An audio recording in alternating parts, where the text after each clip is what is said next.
Welcome back to another episode of CleanTechies, the podcast. This is a new season, season 2. It's been a while. Been away for the summer break, and I appreciate everybody joining us again for the podcast today. Just to get right back into things. This podcast is always, as always, sponsored and made possible by NextWave Partners. So if you ever have any recruitment needs in the renewable energy space, NextWave is doing a great job of differentiating themselves in the market as more than just a recruitment partner. So call NextWave or reach out to NextWave today to learn more. And let's get into a little bit of the details of today's episode. So today I had the opportunity of speaking with Valerie Shen of G2Venture Partners. So a really exciting opportunity to speak with her today and to kind of discuss the trends happening in the clean tech and climate tech investment space and some of the things they're working on, some of the things and challenges they've dealt with. Just a very exciting episode in general. I was really pumped to have this conversation, and I hope you enjoyed the conversation as much as I did. So without further ado, let's get into the episode. Awesome. Very good. Welcome to the podcast, Valerie. I'm really, really glad to have you today. How are you doing? I'm doing well. Excited to be here with you. Awesome. Very good. I'm very excited for this one. I obviously, wanted to get you guys in on this sooner, but I just moved to Florida shortly before you guys had reached out. But I'm very glad to be on this podcast with you today. So I guess for everybody listening, could you just give us like a really quick summary as to kind of who you are, what your background is, and what you're doing now? Great. Yeah. My name is Valerie Shen. I'm currently the Chief Operating Officer at G2Venture Partners. We're a venture capital growth equity fund investing in what we call the digitization of traditional industries. So looking at transportation, logistics, manufacturing, agriculture, energy, how you take all the technology that's being created in the consumer digital world and apply it to these sectors in ways that make them more efficient and more sustainable. In terms of my background, I studied environmental science in undergrad. Sort of first was exposed to these topics actually in high school when I did speech and debate competitions. And the topics that were always exciting to me were around energy and climate. And then when I went off to college, the professor who ended up becoming my advisor was very inspirational early on. I saw that he had built a fascinating career out of doing research on climate topics and then also being a policy advisor around these issues. So studied environmental science in part inspired by him, and then quickly realized that of all the challenges that we have in the world, climate to me was by far the most pressing and also the one where we have so much uncertain risk if we don't do anything about this in the near term, right? Many of the other social issues that we live with, we've sort of lived with for decades, if not centuries. And we know that there are a lot of struggles, but also if we are another decade or two delayed in solving them, we kind of know what the outcomes will be. Whereas with climate, I think we are potentially going to hit cliffs where we don't even know what's going to happen. Plus, our predictions of what probably will happen if we don't change course are already scary enough. So that's sort of how the topic became really inspiring to me. And when I was thinking about what I wanted to do, I sort of saw tons of people who are scientists excited about climate, plenty of people in the policy world who are excited about these topics, but at the time, not enough people who are thinking about the business side of how do you make businesses more sustainable and how do you develop the technologies that are being created in labs to a point where they can be used and commercialized. So that's why I sort of decided to work on climate and go the business route for thinking about the environment. Okay, so that makes a lot of sense. So it really was inspired throughout your university experience and kind of just digging deep into that and realizing how pressing it is that we need to solve these issues. That's kind of the same thing for me. I had a different upbringing, but generally, once I got into this space in the clean tech and renewable space, I just realized like how important it is. So I agree that that's relatable. I'm curious, how did you end up with G2?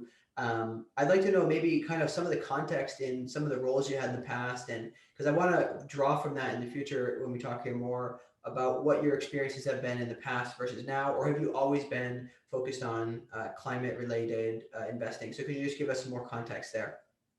Yeah, so I was lucky enough to try out a number of different internships way back in high school. I'm from Wisconsin. I saw you're also from Wisconsin, right? No way, really? Yeah, I'm also from north central Wisconsin. Yeah.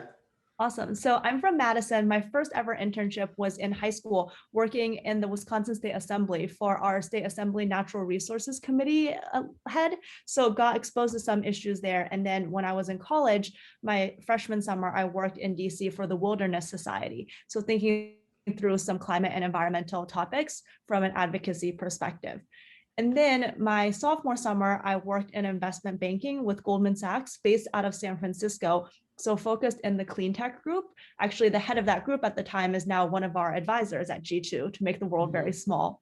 And then also worked a little bit on the IPO of Silver Spring Networks, which was in the Kleiner Perkins Green Growth Fund portfolio. And then I spent my next summer working at McKinsey as a management consultant, sort of the classic, I want to work in business, but I don't know exactly what I want to do, and was able to serve electric utility. Ended up going back to McKinsey full-time after school and worked for several electric utilities as well as oil and gas companies with the perspective of, if I want to understand how to disrupt the energy ecosystem and improve it for clean energy, it makes sense to know how the incumbents are working. That's actually a big part of our philosophy at G2. Our startups aren't going to fully displace incumbents, but rather they're going to be working with the incumbents to improve many of the existing systems. I also did an internship at Clean Power Finance, which was later renamed as Spruce, which was also in the Kleiner Green Growth Fund portfolio. And then ultimately found this team just by cold emailing one of my current partners. And he was nice enough to take the call back in 2012, stayed in touch for several years. He was a mentor as I was thinking through different life stages. And then as I was getting ready to leave McKinsey, reached out and sort of tried to understand if they were hiring. And that was the point where the Kleiner Green Growth Fund team was thinking about spinning out and raising G2 Venture Partners. And so was lucky enough to be brought on, worked with the team for a year in that initial phase. And then I went off to Stanford for business school, got to do this program called the EIPR Joint Masters. So did a master's in environment and resources in conjunction with my MBA, during which I spent one summer interning at Google X on an early stage project around the electricity grids, and then spent my second summer working for Senator Mitt Romney in the US Senate, thinking it through climate policy. So a lot of different experiences along the way, all sort of centered around climate and energy. And then after all of this, decided that post-business school, the best place for me to be was still back with this team at G2 Venture Partners. So came back as the chief operating officer and have been here since. Awesome. That's a pretty interesting journey and a pretty quick span of time, to be honest. Obviously, seeing quite a lot of different areas. I think that that's something that I think probably brings good perspective to what you're doing now. So let's get into that. So in terms of what G2 is doing, could you talk a little bit more about kind of the philosophy behind their investment? I'm also curious to maybe dig into whatever you're interested in specifically, but the idea of not overtaking markets, but kind of working with the incumbent companies to deal with that. So I'm interested to just hear kind of your thoughts on that in general and the philosophy overall. Great. Yeah. So in terms of what we're most excited about, we're usually investing at G2 in companies that are sort of in the Series B to Series D stage, already have several million, if not tens of millions of dollars of revenue, and are at an inflection point. And what we mean by that is we are excited about companies that are not necessarily first in the fundamental invention science experiment phase, but rather have a working product with customers who are excited about it and who we can really help grow from $10 million of revenue to 100+ million in revenue, and then ultimately to an exit. What we love to do is bring our industrial network to help those companies. So our LP base has a lot of the traditional investors, but we also have strategic industrials. So for example, Shell, Daimler, Mitsui, ABB, some of these are companies that, are very strong established players in transportation or in energy or in industrials. And they understand that their markets are changing and they don't want to sit around and be left behind. We think that our LPs are pretty far ahead in thinking through what the world should look like in the future. And they know, for example, in transportation, the world is not going to be gas-powered vehicles that everyone owns, one vehicle or two vehicles per family that sit idle 4% of the time, right? Instead, we're going to have a network of vehicles that are autonomous, electric, connected, and shared. And how are these big auto OEMs going to go from today to the future? Well, they realize that a big part of that is partnerships with startups, whether that's being customers of these startups or eventually acquiring them or working together on joint ventures. So we really like to find opportunities to connect our entrepreneurs with our strategic LPs and have them work together. A few other things just to think through in terms of what we're looking for is often we're thinking about industries that are quite old school and not necessarily digital, right? I think this was especially true 5 years ago when we were excited about transportation and energy and logistics, and the rest of the venture world had generally left that behind. We're starting to see in the last few years that a lot of traditional venture capitalists are also moving into this space, which we think is great and provides a lot of opportunity to really move from analog processes towards digital processes in ways that make them much more efficient. And because we're working generally in sectors that are resource intensive and have to do with real assets, more efficiency almost always means more sustainability and less resource use and resource waste. So that's how we think about impact and the environment as being core to all of the companies that we're funding. Got it. So there's a couple of things. There's a lot of things to try to unpack here. I also want to focus on how we can educate people listening. What are some of the I'm kind of curious in terms of like, the ABB and Shells of the world, that are understanding that they need to do something about the future, because if they don't do something, kind of their business model might be at risk. What are the typical ways that they want to go forward? Because I know there's large companies who will sometimes just create their own company internally. Are they typically rather looking at a company like G2 and saying, hey, who are your portfolio companies?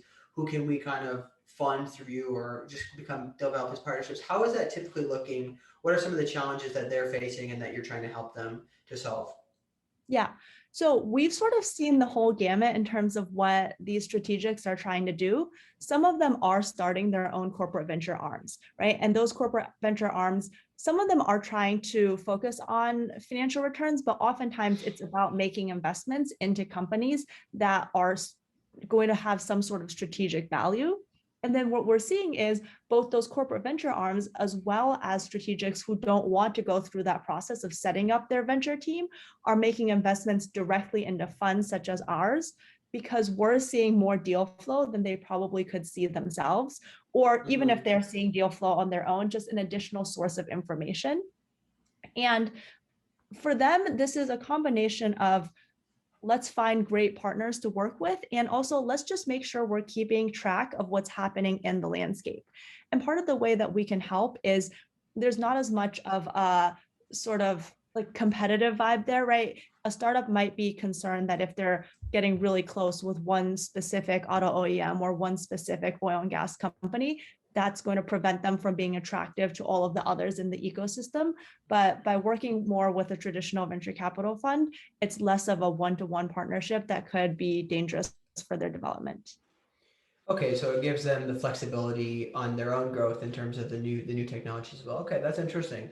So I guess I'm generally curious. I know it sounds like you didn't really do a whole lot in traditional finance or traditional venture capital, but I'm curious, from what you know, what do you see as kind of the big difference in how VC with climate focus is doing things versus traditional VC? Are there any major kind of differences that a lot of people have had to overcome? Are there big areas where people have entered the market with previous assumptions and that have turned out to be pretty bad, pretty rocky waters? What are some of those things that are changing in this space? Yeah, well, one interesting thing that's been discussed a lot is whether or not you can make money by investing in clean tech. And we obviously think the answer is yes, part of the reason that we've been doing this for so long. My partner, Dave Mount, recently wrote a blog post about this, analyzing the returns that one would have gotten if you had made all of the investment that was invested in clean tech between 2006 and 2011, right? So in total, that was around $25 billion invested. And those companies are now worth over $600 billion. And that $25 billion invested would be worth north of $200 billion today. So substantial returns to have been made in clean tech. But in many of these situations, took longer than it took to get those same returns in the more consumer or traditional venture space. So I think one of the lessons is just making sure that you're patient throughout the process and knowing that if you're investing in things that do have hardware, it might take a little bit longer.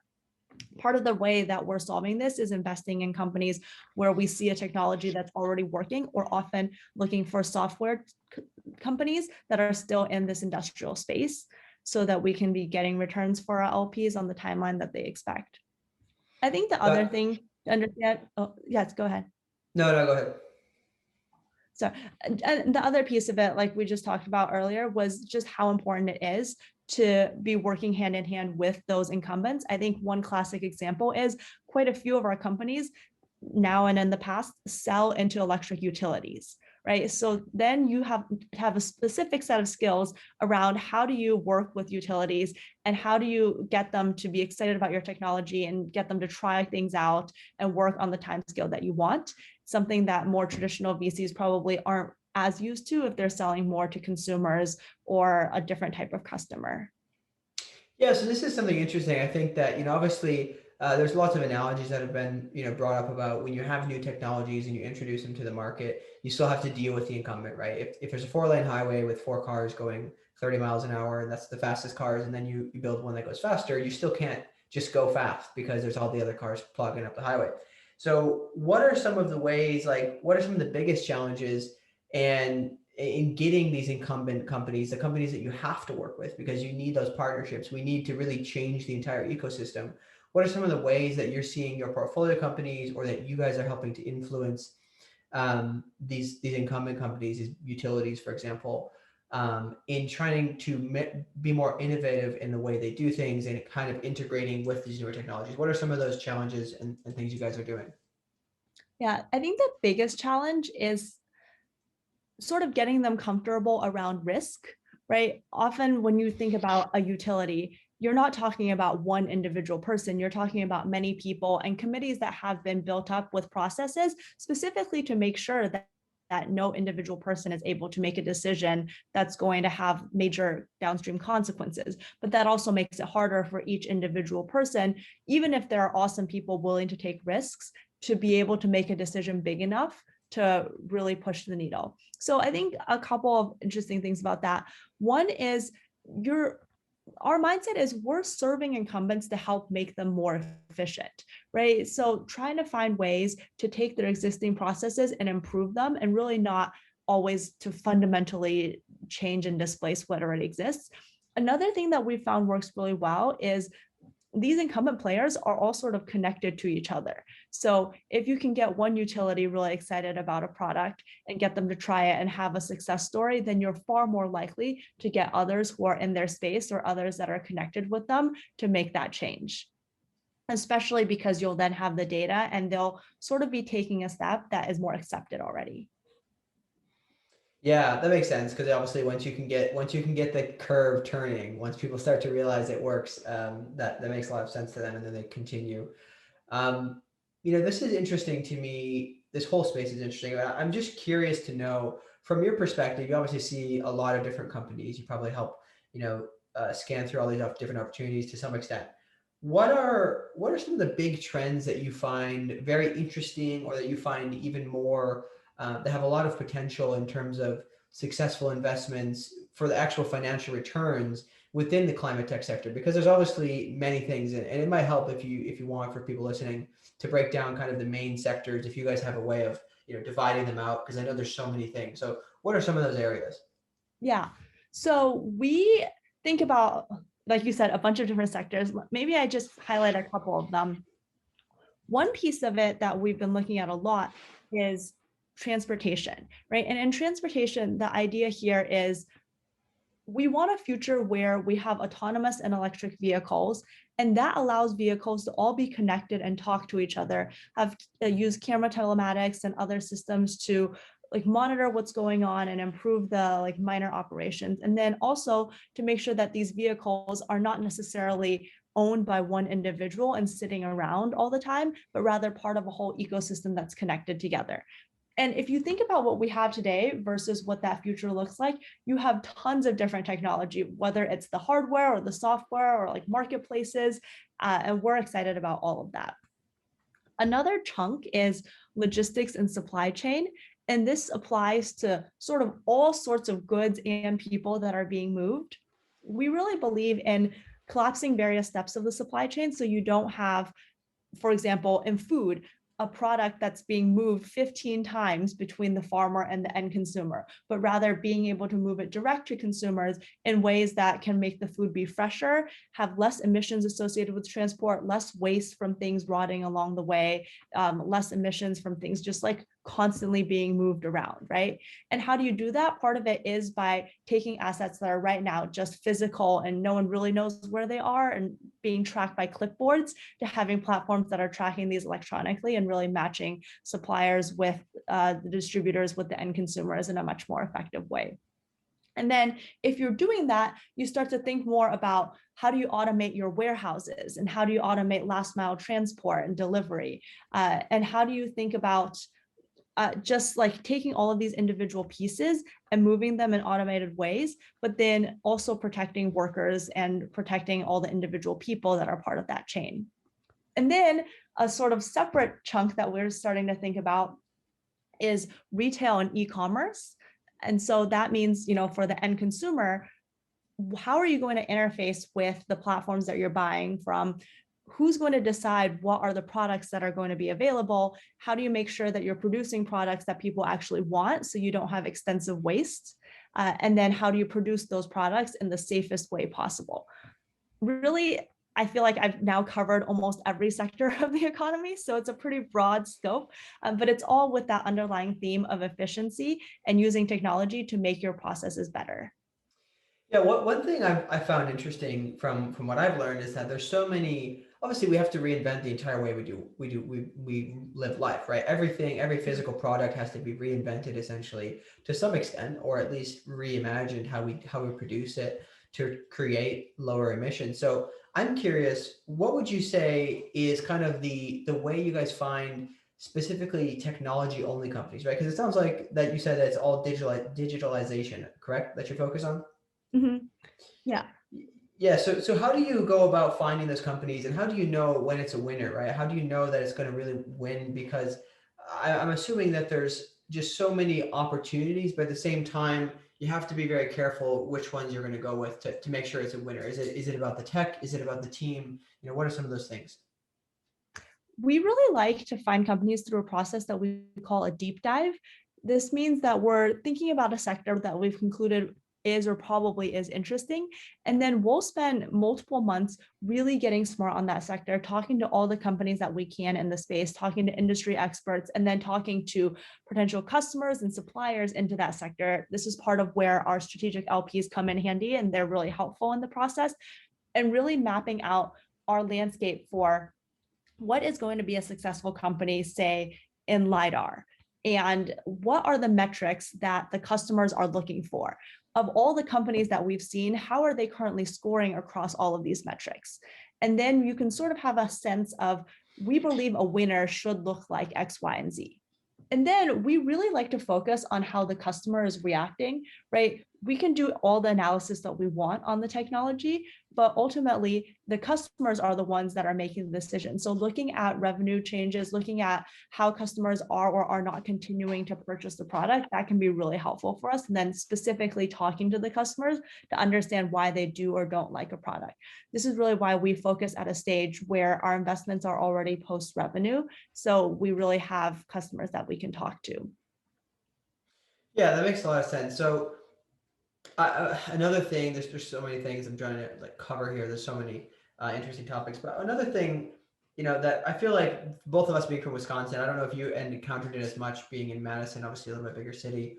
Um, I found a lot of people in Wisconsin, especially in the Northwoods and just generally in the United States, kind of have this negative outlook on clean tech or climate tech, whatever it is. They consider it to be destroying the economy or whatever, right? They just don't really believe in the economic viability of it. So what are some of the big myths that you guys have had to help expel? Obviously, I'm assuming most of the people you interface with are already on board with these things, But I'm curious if you guys have done anything to help educate the general public on the actual viability of the investment of these projects, because I think that could go hand in hand with people supporting the government's kind of play to support these ventures by putting infrastructure money into these items. So what are some of those things that we could talk about? I think it's a great question. One of the exciting statistics that came out a year or two ago was, I want to say in 2018, 74% of existing coal plants, so coal plants that were already built, right, were more expensive to operate than new renewable electricity, which, if you think about it, means that we're already at a point where investing in renewables doesn't mean you're paying more for the sake of the environment, but rather it's profitable to be getting your electricity from renewable sources even when your coal plant already exists, just because the cost of the actual fossil fuels to maintain and operate is so expensive now compared to some of the cheap renewable energy sources we have, which is a great milestone to hit, right? I think the people who did this study said that that number is going to be 86% by 2025. So in the vast majority of situations, it's going to be better and cheaper, even if you don't care about the environment, to work with renewable electricity.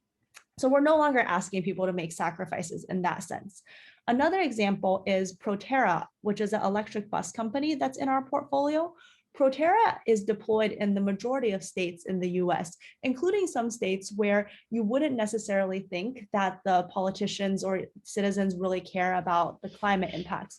But there you can start to think about all the other major benefits, including on the cost side, it's cheaper often to run an electric bus when you think about the maintenance costs and such. So a little bit more expensive upfront, but just on a total cost of ownership perspective, better to run with renewables. And then if you think about the more near-term impacts, for example, with Proterra, if you're running clean electric buses in your city, you're not dealing with all of that urban air pollution, right? Mm-hmm. And so that's something that, regardless of whether or not you believe in climate change, it's going to improve your life on a day-to-day basis today just by using the cleaner resource. And I think there's a lot of examples where we can focus on that, where renewables are already the cheaper option and where, separate from the climate impact, there are going to be places where the products that we're pushing are better for everyone involved. Yeah, see, that's the thing that just blows my mind away, is that it was always this kind of assumption growing up, and everybody around you just basically didn't believe it's possible. But then you find out that in reality, it's cheaper and it's better for the environment. So and it creates a lot of new jobs too. I think that's an interesting thing, is there's not, this whole push for clean tech and renewables in general doesn't leave out rural communities. There's so many jobs to be had for manufacturing. I feel like there's actually so many incredible things that are going to happen to manufacturing personally, and with the way that we produce all of our products. So I think that there's going to be a lot of smaller communities that will benefit from this. So that's very interesting. I guess one thing I'm curious about is, what would you say are some of the biggest struggles that you guys run into in general?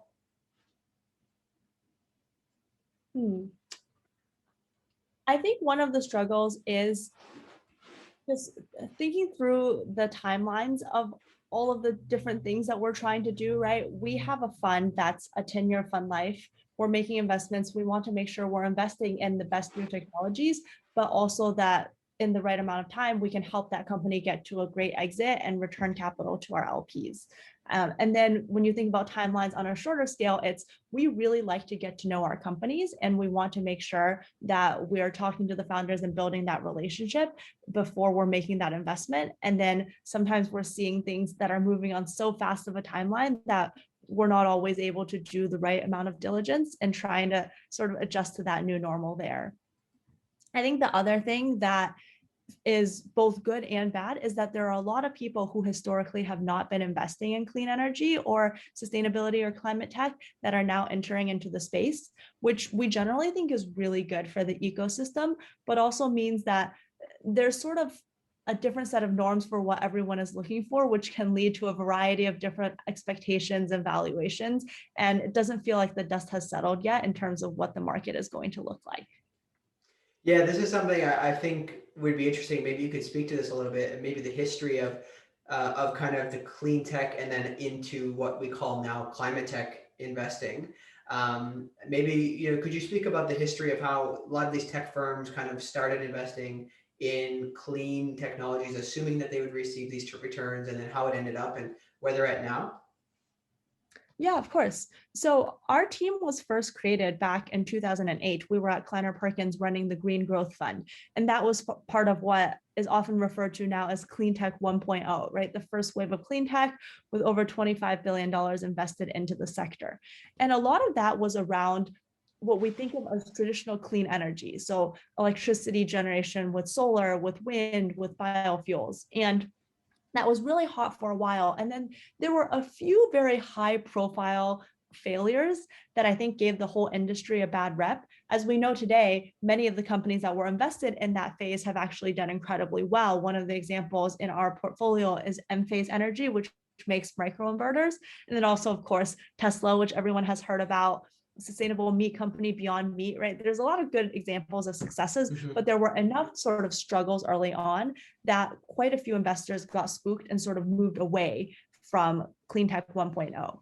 And then there was a phase sort of in the late 2010s when our team was still investing in this space, but broadened beyond just energy. So thinking about transport and food and agriculture and logistics and all of that. But there weren't that many other venture investors who were interested. Most of venture had sort of moved to more enterprise SaaS consumer type things. Right? So we were a little bit alone, and we were thinking about what kinds of investments really make a difference in climate. It doesn't have to just be energy. It's actually anything that uses energy and uses resources, which is why we added transportation and food and manufacturing and logistics and all of that into our purview. And then what we've seen in the last couple of years is there's a huge resurgence in interest in this space, but similar to how we've expanded beyond energy, the whole theme around climate tech is no longer just about producing electricity in cleaner ways, but rather everything that uses electricity and resources. And we're seeing this from people who want to be focused just on climate tech, but also just from investors in general who realize that this is a huge part of the economy. So if you're a generalist investor, you should also be a climate tech investor because that's such a big part of the world, right? And I think that this is coupled with several things. One, the realization that this will make money. If we're going to move to 50% renewables by 2030 or 50% reduction in emissions, that's hundreds of billions or trillions of dollars of opportunity. It would be crazy for anyone to sort of leave that untouched, right? And then you also have interest from investors like our LPs who just think, wow, this is a really important issue. I want to invest more money into funds that care about this. And then you have consumers that are also saying, wow, like I'm feeling the heat waves. I'm feeling all of these crazy wildfires. I'm seeing the effects of climate change. It's crazy for me to not do something about this. So there's a huge market for companies and products that are working on climate tech and catering to a class of consumers who start to care. So we're at a point right now where we feel that all of the factors are moving together in a way that's going to push climate tech really to the forefront of each conversation. Yeah, I mean, I think it's pretty obvious for anybody who's spent time in the space. If people are listening and don't know, it's, I mean, it's exploding right now. Everybody, literally, it's going off, and there's no way to stop it. Essentially, thank goodness we have to get moving. So I think it's very interesting. Yeah, so interesting what is all happening, and to me, being kind of like future oriented person, just I'm so excited to see like the way life will be in 10 years, right? It's going to be so much better, so much different. I know I'm the kind of person who will adopt things early. Many people aren't. So it might be hard for them, but they'll get around to it. Awesome. Well, just I guess any final thoughts to close out the podcast, anything you want to share with the audience about what you guys are doing, any maybe advice or kind of encouragement to entrepreneurs in the space, people kind of just looking to make a difference. What are your thoughts?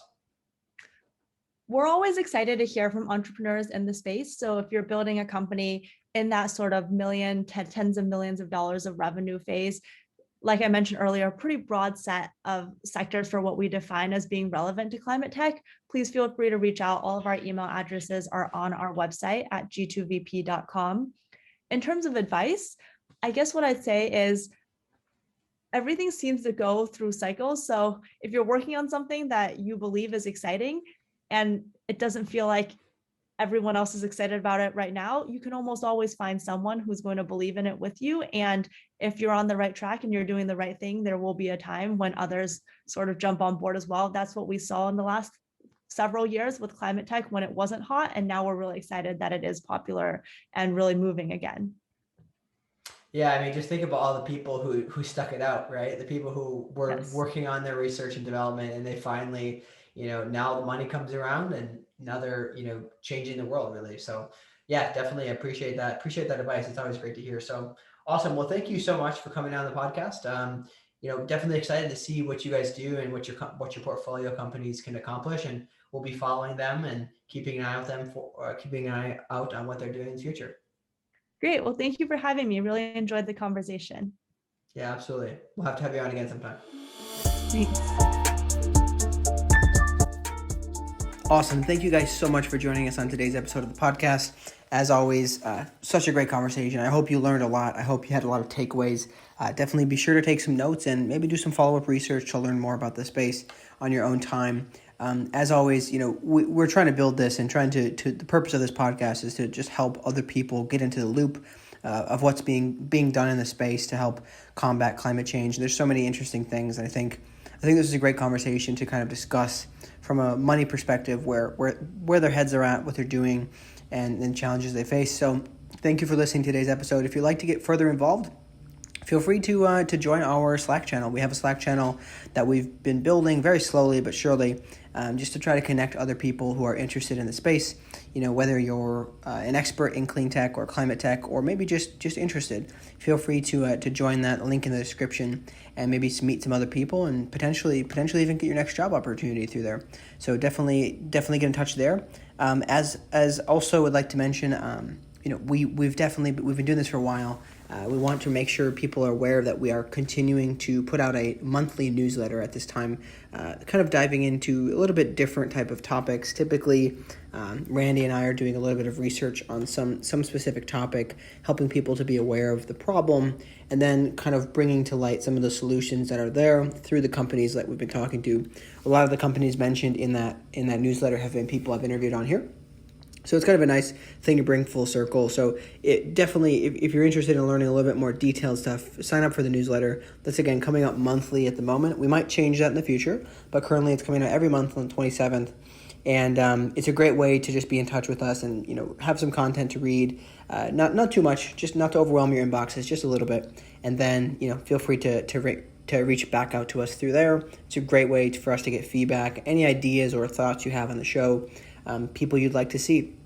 We're definitely open to feedback. So do that. Let us know there. You can also, reach out to me through LinkedIn or Twitter, Silas Maynor, and give us your feedback there and let us know what your thoughts were. We always love to hear more, and the whole goal is for us to spread and share the word of what's going on in the space. So if you felt there was something specifically of interest, maybe if you're watching on YouTube, you can share the show at a specific place that you found interesting, and share with a friend of yours that you might think would be good to hear what was discussed. So thank you again so much for joining us on today's episode, and as always, we'll see you next time.